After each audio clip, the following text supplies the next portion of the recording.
नमस्कार. Health plus taste या चॅनलमध्ये तुम्हा सर्वांचं खूप मनापासून स्वागत. आज या व्हिडिओमध्ये आपण माहिती बघूयात. उन्हाळ्यामध्ये लहान मुलांना जी उलटीचा त्रास होतो किंवा पोटामध्ये जी कळ येते याविषयी काय उपाय करावा याविषयी आज या व्हिडिओमध्ये मी तुम्हाला माहिती सांगणार आहे. तर प्रत्येक सीझनचे आजार हे वेगळे असतात. जसं की कुठलाही सीझन चेंज व्हायला लागला किंवा पावसाळा असेल, हिवाळा असेल, तर मुलांना सर्दी, खोकला, ताप हे दिसून येतं. परंतु उन्हाळ्यामध्ये मोस्टली उलटी होती, नंतर जुलाब होतात किंवा जुलाब नाही झाले तर पोटात कळ येणं, ह्या गोष्टी घडतात. तर हे कशामुळं होतं आणि त्याविषयी उपाय काय करायचे, याच्यावरती आज आपण आजचा हा व्हिडिओ बनवूया. तर लहान मुलं काय करतात, ऊन खूप आहे पण खेळताना ते ऊन नाहीत बघत की ऊन आहे, आपण उन्हात खेळतोय, काय होतंय. तर उन्हामध्ये खेळून येतात, घरी आलं की थंड पाणी भरपूर असं घटघट घटघट पितात. परत खेळायला जातात किंवा भूक लागली असेल तर काहीतरी खातात. मग ह्या सगळ्यामध्ये काय होतं, शरीरामध्ये पाण्याचं प्रमाण हे खूप जास्त होतं आणि त्याच्यातच काहीतरी खाल्लं गेल्यामुळं व्यवस्थित पचन होत नाही. किंवा आता उन्हाळ्यामध्ये लहान मुलं जे काही खातात ते म्हणजे कलिंगड, आंबे, कुल्फी, आईस्क्रीम. तर ह्या गोष्टींमुळं उलटी आणि जुलाब हे होऊ शकतात. कारण कलिंगड जर व्यवस्थित पिकलेलं नसेल किंवा आजकाल कोणतंही फळ जर बघितलं तर त्याच्यावरती भरपूर असे केमिकल वापरून ते पिकवलेलं असतं.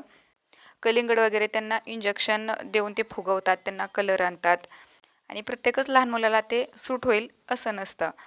किंवा आईस्क्रीम, कुल्फी वगैरे ते बनवताना वापरलेलं पाणी किंवा ते हायजेनिक कंडिशन ते मेंटेन जर केलेलं नसेल तर अशामुळे देखील मुलांना त्रास होतो. तर आज आपण पहिल्यांदा बघूयात की जर उलटीचा त्रास व्हायला लागला असेल तर आपण काय द्यावं. तर उलटीसाठी तुम्ही ऑनडेम हे औषध देऊ शकता. जर तुमचं मूल 5 वर्षाच्या आतलं असेल, 2 ते 5 वर्षाच्या दरम्यानचं असेल तर ऑनडेम हेच तुम्ही सिरपमध्ये देऊ शकता. आणि 5 वर्षापासून पुढं जर असेल तर ऑनडेमची तुम्ही टॅबलेट दिली तरी चालेल. ह्या सिरपमध्ये ऑन्डेन्सेट्रॉन हे घटक आहे आणि लहान मुलांना जी झालेली ॲसिडिटी आहे किंवा उलटीचा त्रास आहे तर हे सिरप घेतल्यानंतर अर्ध्या तासामध्ये तुम्हाला फरक हा जाणवेल. शक्यतो जर उलटी झाली तर लगेच द्या आणि औषध देऊन लगेचच एक 15-20 मिनटामध्ये जर परत उलटी झाली तरी औषध रिपीट द्या. अगदी अर्ध्या तासामध्ये तर मुलांचा उलटीचा त्रास हा पूर्णपणे कमी होऊन जाईल. आणि दुसरी गोष्ट ती म्हणजे मुलांना जर कळ येत असेल, जुलाबाला जाऊ वाटत असेल, जुलाब लागले असतील तर अशा वेळी त्यांना झेनप्लॉक्स ओझेड ह्या नावाचं सिरप द्या. झेनप्लॉक्स ओझेड या सिरपमध्ये ओफ्लॉक्झेसिन आणि ऑर्निडाझोल हे 2 कंटेंट आहेत. तर तुमच्या मुलांची एज किती आहे त्याच्यानुसार तुम्ही डोस हा तुमच्या डॉक्टरांना विचारून हा देऊ शकता. जर मुलाला दोन्ही त्रास असतील म्हणजे उलटी आणि पोटात कळ येणं दोन्ही असेल तर सुरुवातीला ऑनडेम हे सिरप द्या. एक अर्धा ते 1 तास थांबा, त्या गॅपनंतर ना तुम्ही झेनप्लॉक्स ओझेड हे सिरप देऊ शकता. तर झेनप्लॉक्स ओझेड हे अँटीबायोटिक आहे. एकदा फोडल्यानंतर ते 5 दिवसाच्या आत तुम्ही वापरा. जर ते नाही संपलं तर तुम्ही ते फेकून देऊ शकता. म्हणजे नंतर ते ठेवून देखील त्याचा काही उपयोग नाही.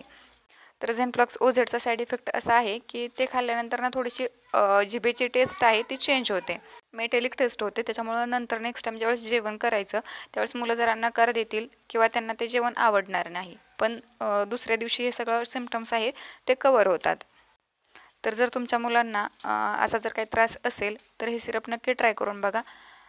जो काही रिझल्ट येईल तो कमेंट करून सांगा. माहिती आवडली असेल तर व्हिडिओला लाईक करा, चॅनलला सबस्क्राईब करा. परत भेटू अशाच एका छानशा व्हिडिओमध्ये. तोपर्यंत धन्यवाद.